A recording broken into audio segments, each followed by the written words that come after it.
Higit 1,000 magkasintahan ang sabay-sabay na nag-I-do sa kasalang bayan sa iba't ibang probinsya. Sa Quezon, kilig overload ang hatid sa mga senior citizen na couples sa Valentine's Day.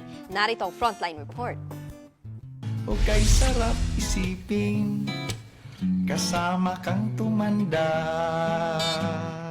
Literal na kasama kang tumanda ang for Valentine's Day celebration ng Mulanay LGU sa Quezon.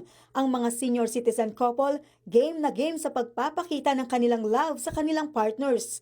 Talaga namang busog, hindi lang sa pagmamahal kundi pati sa pagkain. Sama-sama silang nag-date sa isang overlooking restaurant. Siyempre, sagot siya ng alkalde ng Mulanay. Bago sila umuwi, tumanggap sila ng bulaklak at picture-taking pa. Sa Angeles City, Pampanga, Arts on Hearts Day naman ang handog ng LGU.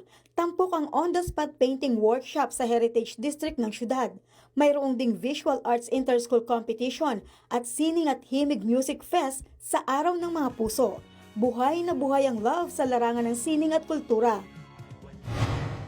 Sa Mabalacat City, sabay-sabay na nag-I-do ang mga magsing irog sa mismong Valentine's Day. 50 magkakasintahan ang ikinasal. Sa Caloocan City, aabot sa 1,000 magsing irong ang ikinasal sa kasalang bayan. Taon-taon itong isinasagawa para makapagbigay ng libreng kasal sa mga taga-Caloocan. Sa Concepcion Tarlac, 53 couple naman ang pinag-isang dibdib. Mensahe ng lokal na pamahalaan, ipalaganap ang tunay at tapat na pagmamahal. Nagbabalita mula sa Frontline, Maylin Valencia, News 5. Mga kapatid, Nikki de Guzman po.